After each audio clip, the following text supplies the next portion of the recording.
All right, thank you for staying with Daybreak. Let's start that conversation. Cherargei is late as always. Dr. Alfred Mutua is here, Governor for Machakos, and Dr. Kimani Wamatangi, Kiambu Senator, is also here. Honorable Gladys Wanga, Homa Bay Women Rep, is also with us. Thank you so much for making time. We're still waiting for Samson Cherargei, Nandi Senator. As soon as he shows up, we'll just get him into the discussion, all right? Let's start off with the dailies. Let's take a look at the Standard. Review what's going on there. Ruto triggers a storm with bottom-up plan, a strategy that focuses on grassroots people to grow the economy, which is being popularized by the DP, draws reactions and splits leaders. Honorable Wanga, I'll start with you. What do you understand by this bottom-up plan? Because it seems that many political factions have it, just in different terms. I think bottom-up should be explained by, or bottoms-up, whatever, by the people who are probably. Cherargei should have been here, because I saw Alice Wahome here yesterday saying bottom-up is bottom-down, is, you know, trying to explain something they do not believe in or understand. In their language, bottom-up is handouts. And what, because when you ask, 2 weeks ago when we asked Cherargei here, what is bottom-up? He said, you know, it's like the Women Enterprise Fund, it's like the Youth Fund. And we said, but those are not new. Those are already here. The plan is to take 30 billion off the exchequer and take it down to the grassroots as handouts, according to what I have had them explain. I had somebody saying somewhere that we have 22 million small-scale traders. If you give them 30 billion, you'll be giving every person 900 shillings in a year. Does that make a difference? To give 100,000 to every small-scale trader, you need 2 trillion. And so it's a handout culture. It's a handout mentality. But the real, how we will, you know, the real bottom-up, the real way to stimulate growth at the grassroots is by transforming our rural economies. And that is what our party leader is putting forward. We began by devolution, and this is something you must believe in consistently.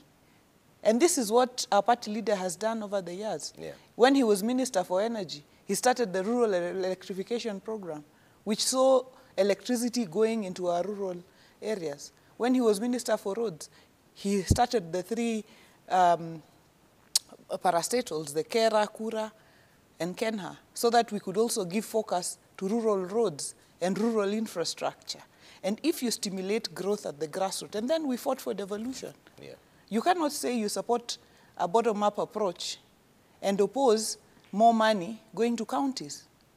You cannot say you support a bottom-up approach and oppose, you know, and oppose what BBI said about our socioeconomic rights, the right to health, the right to healthcare, the right to water. And what BBI was doing was saying 5% goes towards, and the priority is this socioeconomic rights of our people. Yeah. So what Tanga have landed into is an approach that they don't believe in, that they have misunderstood, and that they cannot explain to Kenyans. Yeah. Because to them, it means handouts. Okay. To us, it means policies that then create transformation at the lowest level, and this is for our rural economies, ensuring there's proper health care, ensuring there's proper education, so that I don't have to come to Nairobi, so that my child gets a good education. Okay. And that's what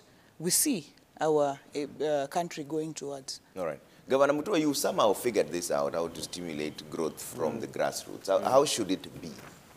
How should ideally this bottom-up issue look like? I'll be talking about bottoms-up in a little bit, but I've looked and I've listened to the debate, and it is clear that people are confused, because I think people sat down and they decided to come up with words that are pleasing to the people. And this is where we are right now. And first of all, I want to say jambo and good morning to our viewers and listeners from all over the country and all over the world, because, you know, Citizen TV is watched all over. And to say that when you've got a poor economy, people try to come up with what you call knee-jerk solutions. And there's good things and bad things about bottoms-up approach, and I'll be addressing them after my colleague presidential colleague has spoken a little bit. Yeah. But for me, I think this is a very good debate. It's a good debate to have because for the first time, in a very long time, we're talking about economics. I've listened to incoming Governor Wanga, Mheshimiwa Wanga, talk about you want this and you want this, and it's like it's either one way or another way. So I'll expound later, but I'd like to hear what my colleague has to say. Yeah.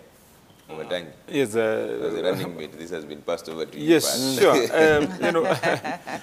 Morning, Trevor. Morning. And let me also say good morning to our viewers. Morning, incoming governor. That's a new That's a new that side has always been the side of barristers and lawyers. Yeah. Now it looks like the It's been upgraded, eh? yeah, the occupation of the desk will now change. Trevor, first I think what we need to clear in this discussion, we've had this, and I'm sure you also had the joke last week about this bottoms up. Indeed, if for anyone who understands it, the definition has got to be, if the approach I think they want to talk about is right, it should be bottom up. Otherwise, bottoms up is a whole different story. Yeah. And I'm sure because you come from that part of the country, and I think Mheshimiwa Wanga may also know that in Kisumu town, we used to have a famous disco called Bottoms Up. I don't know whether you remember. Octopus. It is, in Octopus, there. And it's all about those, you had the jokes that were doing the rounds last week. But a precise bottom-up approach, and this is what I've been saying I would want to hear from this team that has been advocating for it, just to understand and appreciate that they really not only mean what they say, but they also comprehend it and have an intent and a clear plan to roll it out. Maybe if I would just reference a little bit, Trevor, and give a few examples. I think in your course of journalism, you must have come across a gentleman called Mohammed Yunus. The gentleman who started that penny bank, banking with women across Asia, and empowered those women groups to create such a massive bank and empower so many people that by now, you would be talking a very empowered lot. And this gentleman went on to win the Nobel Peace Prize for having moved those people right from where they are at the bottom to where they are. Probably if you look at global examples you may want to, because I'm saying this just to be clear that from what I've been hearing being called bottom up, really that there's an appreciation of what it truly entails. Trevor, if I would take my example a little further, I would probably be referring to the post-Mao China. Mm-hmm. And look at what Deng Xiaoping did. He's credited by history to have moved millions and millions of Chinese from abject poverty to where China is today. If you comprehend what China's power is today, credit that to Deng. He transformed what earlier Leninism and communism was doing to China into a now free market economy with, of course, a blend of a democracy that now goes down to the people with controls that focus on the bottom. And that's why you find that much of China's power started with empowerment of those cottage industries, which are in the rural areas. And they started making toys for export and small items. And if this is what these gentlemen would be talking about when they're talking about a bottom-up approach, then one would appreciate that they have a good idea. Probably you take that a little further and look at the economy of Sweden, a socio-democratic model, whereby I think if you look at those countries across that part of Europe, from Sweden, go to the countries in the Netherlands, all those countries around there, whereby if you look at the gap between the rich and poor, it is negligible. You would drive across the whole country, and you find that housing is uniform. that the salaries of people are just about the same. I mean, the difference between what the Prime Minister in any of those countries earns and any other common person is marginal.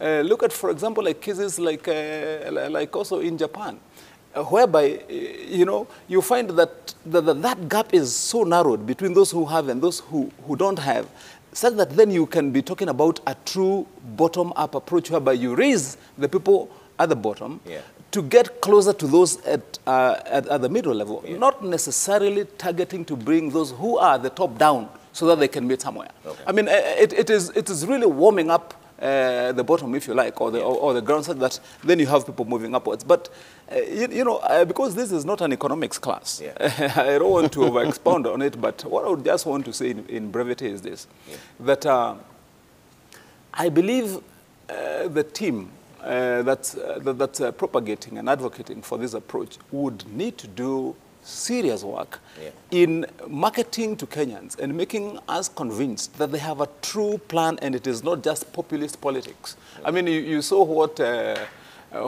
populist economics did to Trump with his Trumponomics, you know, in the U.S. It's just about saying things that you really have not thought about how you would approach them and how they will affect the economy. So anyway, finally, I just believe and hope that they have sat down, they have something to sell, but that can only be sold in the context of where we are today. Okay. And I think that's the only way that would make sense of it. Governor Mutua, I want you to have a go at this because it is the right plan.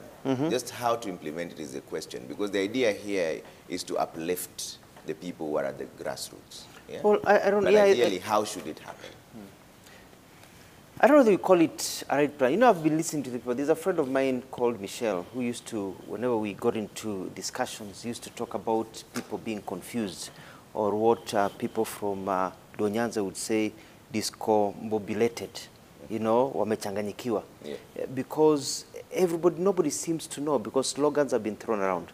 Let me get into some economics. And I want to thank you because you've talked about some of the things that I want to talk about, Mao Zedong and what has happened in China and everything. The different types of economic models. There's what traditionally has been called the trickle-down effect, what we saw happen in the US with Ronald Reagan, whereby you concentrate money at the top and hopefully you hope that it's going to go down. It is what also was used by the Western powers when looking at Africa. It was called diffusion theory, where you know, when they talked about exchange of ideas, exchange of technology, hoping it gets down to the ground. And then there's this feeling of what you call now, what they're calling the bottom-up approach, which to me, when I listen to them, is just another form of socialism.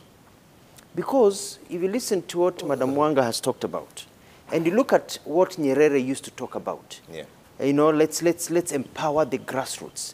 Let's pour money to the grassroots. Let's share everything. You know, it was socialism, and it sounds very good to people who are suffering. It sounds very good to people who are in a fix, because the other systems have failed. And so we have to be very careful and understand what is being given to us. For me, I don't think the so-called bottom-up approach can work the way it's being presented, because it didn't work in China. That's why even the cultural, you know, revolution of Mao Zedong never worked. It never worked in Tanzania. Nyerere, yes, united the country, but they had to switch back to capitalism. And then you ask yourself, which is the richest country in the world today? It is the United States of America. Why? Because they have adopted a system that says, yes, you need to uplift the society, but you uplift the society by providing basic services. As a student, when I went to the US, I was confused. Hapa tulikuwa nyumbani, tunaomba kila usiku. Tunakesha, tunaomba, na ukitoka nje, barabara haziko, maji haiko, unakuta tunakaa vibaya. You go to the United States, there's tarmac everywhere. You know, there's water in every household. They have taken care of the basics. And as a result of taking care of the basics, now the economy can be able to grow. Now, the discussion we need to have here is, what is the best system for a country? Let's not start adopting all these systems. My colleague here was talking about these other countries. To basically talk about Scandinavian countries. You go to a country like Sweden, for example. You go to countries like the Netherlands.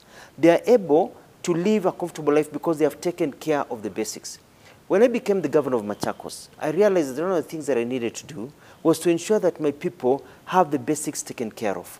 It is not an economic model per se. It is basically their rights, their social rights. Once you take care of water, you take care of roads, you take care of these basics, now you can take care about growing the economy and other things. The challenge we have in this country is that Kenya has been a country of a few rich people, billionaires, and millions who are poor.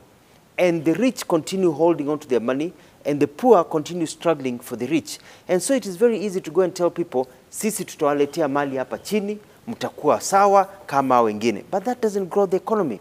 To grow the economy, you need a formula. And that is why manufacturing comes in. And that is why China decided to build a factory in every village, as he has said. That is not a bottom-up approach. That is money coming from the top to take it down, to build factories, to gain manufacturing, where you are rewarded by what you do.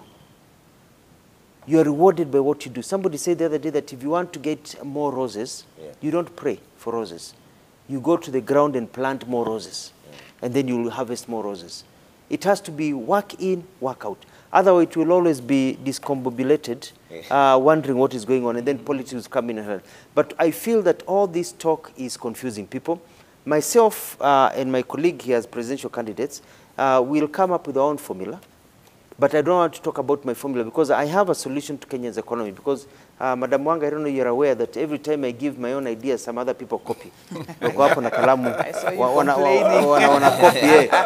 have the formula for Kenya, which I will reveal later. And it's a formula that works, tried and tested. That is not about just the rich. It's not just about taking advantage of the poor by getting people worked up. Because even the reason people have a problem with the hustler movement is because it's working up emotions. When you're working up emotions, people make decisions that are not basically very pragmatic, and they end up into trouble.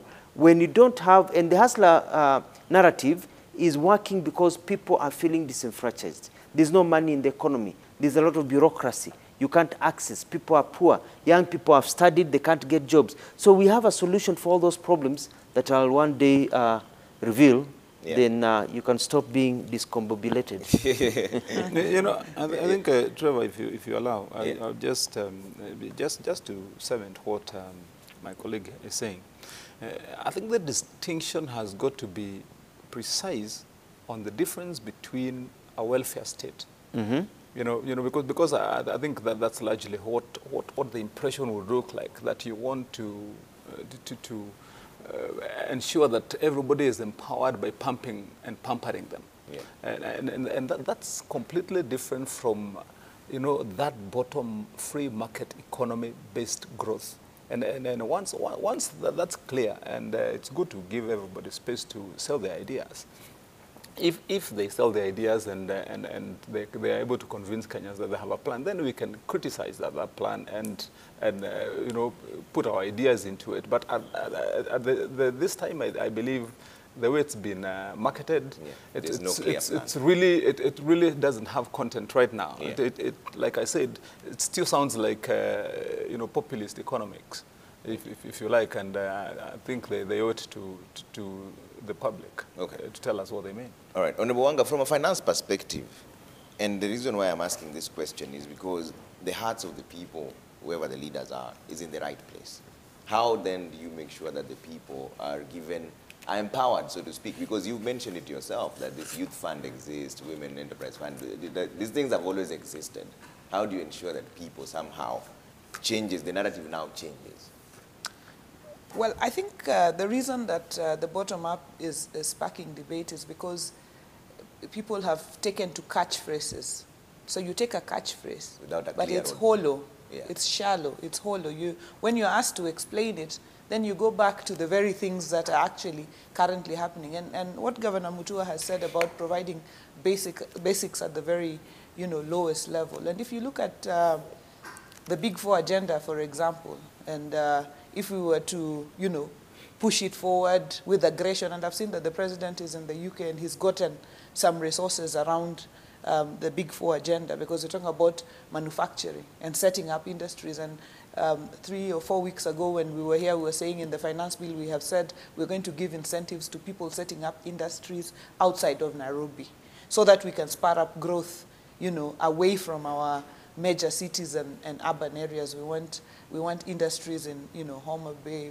We want fish processing there. We want industries deep down in Kiambu or in Machakos or in Isiolo. We want to spur up growth across the country. So if you look at manufacturing, for example, and then you decentralize it and take it to the very grassroots, then we are moving there. And then the issue of affordable housing is major in two ways, which is that you're giving people decent homes to live in, but also in the process of building the affordable houses, the agreement was to have local artisans, making the windows, the doors, local skills being put to use. Yeah. And this is the whole debate around skills building for our young people, and then using that to spur up growth. And if you look at, getting people out of the Great Depression, how do you get money into people's pockets in an economy that is depressed? It's through programs such as the Affordable Housing Program. Yeah. But don't import doors from China. Don't import windows from China. Let our local artisans, be able to deal with them. And then take care of our people's health. Make sure people are healthy. Yeah. Make sure they have access to healthcare, affordable healthcare and quality healthcare. Make sure they have NHIF and they can, go to hospital when they feel unwell, and then make sure they are fed through the food security pillar. So I think what Kenyans are responding to is, don't give us catchphrases that you haven't thought through. Yet these things are already, in motion. Yeah. They're already happening. Just find a way to anchor them, and this is the reason we're talking about, transformation of rural economies. Okay. Yeah. I'll take a quick break now. Then when we come back, we talk about the scramble for Mount Kenya. This is still on the front page of the Standard there. They're saying the scramble begins for Mount Kenya, 5 million swing votes. But for now, let me take into some quick feedback on this subject that we're just winding up on this tell issue. Us. I know you in Moranga is yesterday. Governor Mutua will talk about that in just a bit. But first of all, let's talk about this issue of bottom-up, and I see Jacob Abere Madlala saying whoever came up with the bottom-up slogan had good intentions for UDA, but failed to camouflage it in ideology, either by communism or capitalist or even a hybrid. And that is why we're seeing capitalists gagging, taking care of the political sphere. Okay? Let's see, he's actually mentioned you as a capitalist, Governor Mutua. But Engineer Nazaro Kanyamuk says, no Tanga team should change the slogan of bottom-up economic recovery. The term bottom-up doesn't fit well with us, and it's prone to deliberate attacks from all corners. Let them look for another good English that can replace it. Okay, Abdirahman Mohammed Ali says, good morning. This bottom-up by UDA is confusing element. It seems its members are talking about it without a proper plan. We hear Wilbaro and Asla. Give us a working, realistic plan, please. Okay. On that note, we're taking a quick break. When we come back, we'll talk about the hunt for the Mount Kenya votes, the 5 million swing votes, they say. See you in a bit.